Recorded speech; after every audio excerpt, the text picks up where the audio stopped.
Invito a continuación a participar de la siguiente entrevista con nosotros a Jorge Santiesteban, el ex coronel del Ejército de Bolivia en servicio pasivo, con quien vamos a profundizar en esta detención. Jorge, bienvenido, gracias por estar en este tiempo con DNews. Te saluda César García. Muy buenas noches, César. Un placer saludarlo desde Bolivia y a DNews en este programa y a toda la audiencia y a todo el pueblo de Ecuador. Bien, empecemos. ¿Qué se sabe al respecto de cómo nacieron estas estructuras lideradas por Sebastián Marcet? Entendemos que había estructuras que tenían responsabilidades a la interna de Bolivia, pero también otros que trabajaban hacia el exterior. Uno de ellos, Robertito, quien aparentemente era el encargado de blanquear estos dineros. Así es, evidentemente. La organización criminal denominada el Comando, el Cártel del Uruguay, prácticamente era liderada por Sebastián Marcet. El personaje más cercano en el que confiaba bastante, y obviamente lo hacía, pero trabajaba para él, es precisamente el hermano, Diego Marcet. Él era el personaje más importante por cuanto hacía diferentes viajes en la región y manejaba las cosas que tenían mayor sensibilidad. Entonces, la organización se estructuró con bolivianos y con extranjeros. De los extranjeros tenemos conocimiento de que son paraguayos en su mayoría y algunos otros uruguayos. Con los bolivianos hemos mencionado hace un momento a Robertito, que básicamente es uno de los que lavaba todos los activos que tenía en su poder Sebastián Marcet. Y estamos hablando de 18 propiedades y aproximadamente todos evaluados. Estamos hablando de 30.3 millones de dólares. Entonces es mucho dinero el que se manejaba. Y bueno, las inversiones prácticamente eran acá en Bolivia, de las que conocemos en su mayoría. Él estuvo asentado durante cerca de un año en Santa Cruz de la Sierra y con su familia, su esposa, con 2 hijos. El hermano que venía permanentemente y los padres que vinieron en 2 oportunidades. Pero es esto, ¿por qué se asienta? Esa es la pregunta y el cuestionamiento. Claro. ¿Cómo es que él se asienta con la familia? ¿Y para qué ahí, hacía, ¿no? Exacto, y fíjese que hacía inversiones abiertamente. Incluso era socio importante de clubes de fútbol, le gustaba mucho el fútbol, y además tenía propiedades rurales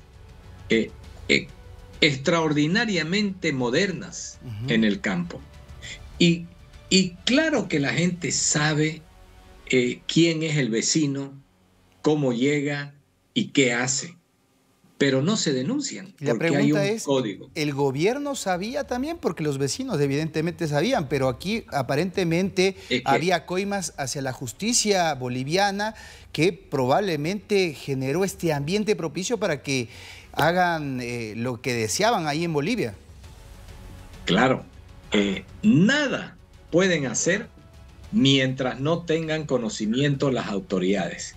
Porque fíjese cuántas instituciones han tenido que ser vulneradas para que él tenga ese poder que tenía. Estamos hablando de la policía, estamos hablando de políticos y estamos hablando de funcionarios públicos. Claro que sabía el gobierno. Porque, mire, primer elemento, él tuvo documentación de nacionalidad boliviana.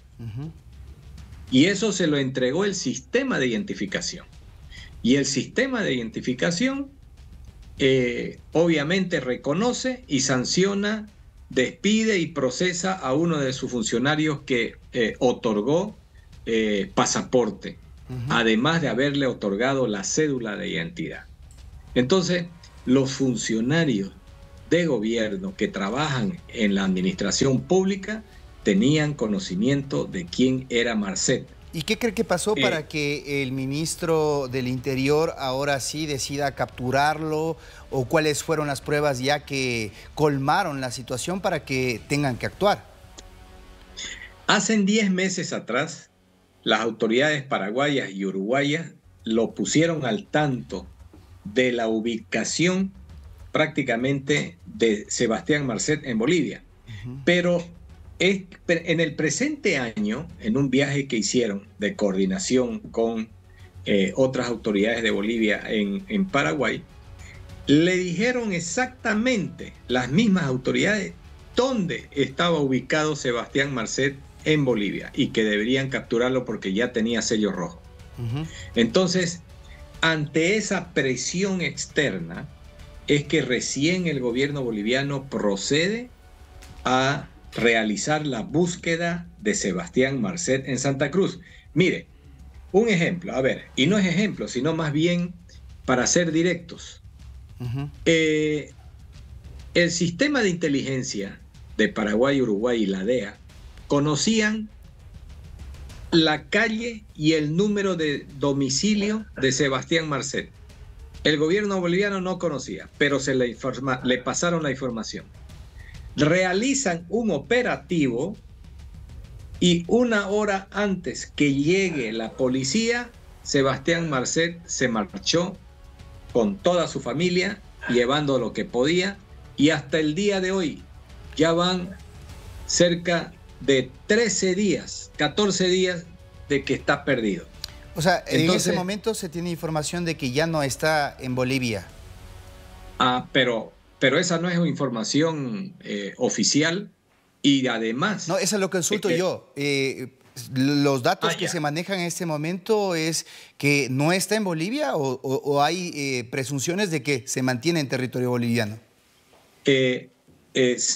Hay mucha probabilidad que se mantenga en Bolivia por cuanto el cerco que le ha hecho el sistema de inteligencia y los organismos operacionales de lucha contra el narcotráfico de los países de la región han cerrado el cerco sobre Bolivia. O sea, hay altas probabilidades de capturarlo. Entonces hay alta probabilidad de que se mantenga en Bolivia y la probabilidad de capturarlo acá en territorio boliviano. Gracias, Jorge. Entonces, eso es lo que básicamente conocemos de este sujeto. Muy interesante la descripción de los hechos. Estaremos muy atentos porque ya hay la captura de estas 2 personas relacionadas con esta banda narcocriminal y ahora probablemente podría derivar en la captura de Marcet, que es lo que desean las autoridades, incluso a nivel de los otros países involucrados. Te agradecemos mucho por este tiempo y la información proporcionada. Que tengas buenas noches. Gracias, César. Buenas noches.